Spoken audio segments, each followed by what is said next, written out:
Now let's finish off the front shelf by adding the recessed lights themselves. So we've got the holes here for our recessed lights. Now let's add some actual geometry inside there for those lights. So just go to the top view, go to our create panel, go to a standard primitive, and let's again select a cylinder. And let's go ahead and kind of create something that fills up that hole. Add a little bit of height to that. We'll go ahead and move it into position, and right in here. And it can be a little bit smaller if you want, or a little bit bigger. It doesn't really matter too much. Okay. Then we'll go to the perspective. Go ahead and bring this up somewhere into the viewport, and just zoom extents to that. All right. And now we can come in and edit this a little bit. So I'm going to right click on this, convert to editable poly, so we have access to this. I'm going to go ahead and delete the polygon on the top. Okay, and then down here I'm just going to kind of start to shape things. So I'm going to go ahead and grab this polygon and kind of scale this down a bit and move it up to something right around there. Okay, I'm going to go ahead and inset that. Okay, and just give it kind of an inset amount, something like that. Let's go ahead and apply that, inset that again, and then I'll bring this down to maybe right here, apply that, and then give it a smaller inset amount and say OK to that. And now once I get it down to that point, what I want to do is go ahead and actually come down here under Edit Geometry, and we'll find Collapse, and I'll just collapse that into a single point. Okay. Now I'm going to start to play around with some of these edges. So what we can do is kind of select one of these edges, so under Selection Rollout, choose Loop, and just kind of bring this down. Okay, and some of these things will help if we want to smooth this out. It'll help us a little bit to do that.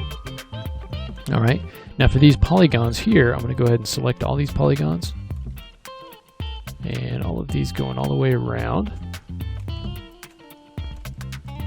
Get all of these. So that top row, I'll go ahead and scale this up. And what I actually want to do the reverse, because I know these are the right size. I want to actually take the inverse of this and scale those down. So I'm going to go to Vertex and actually grab this whole thing and scale it down rather than scaling the rest of that up.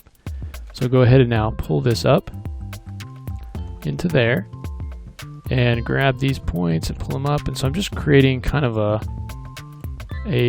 lamp or a light shape here. So that kind of almost just the lens of the light itself. Let me go ahead and scale this a little bit, make sure I've got all those points selected here. To do that, I'll go into the front view just to make sure I'm getting everything selected that I want right across there. And then I'll go ahead and scale this up just a little bit, and let's maybe kind of push that in a bit. Okay, and then if I want to take this edge, and instead of selecting the loop, I want to select the entire ring. So I'll select ring, and then we're going to go down to Edit Edges, Connect.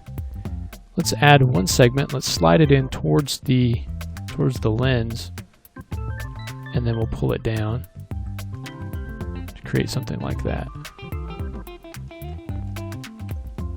Okay, and now if I want to add some resolution along that edge, I can go ahead and chamfer that, reduce the amount of the chamfer, and add one segment in the middle, and that'll create a nice sharp edge for that. Okay, I can do the same thing over here as well. So select that loop, chamfer that, say OK to that. Okay, and let's say I want to smooth this to see how that's going to look. Well, one of the quickest ways is to come down to our subdivision surface rollout under the editable poly and just click on NURM subdivision. You can maybe up the iterations, hit F4 to turn off your edged faces, and then you'll be able to see what that looks like.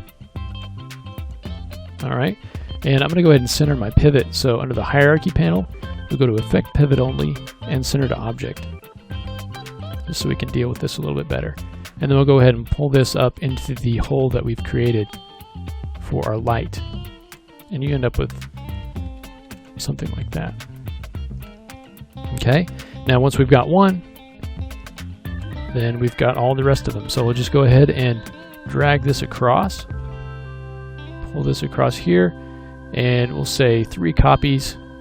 say OK to that, and there you can see it drops them all in nicely inside those holes. So now we've got a little light geometry in there that we could texture, use for lighting or whatever we want to do. Okay, so now that we've got the front shelf pretty much completed, the next thing that we're going to move on to are the window coverings, and these are going to be fairly simple, but it's going to add a lot to our room once we get those in, and just some of the little details that we can add.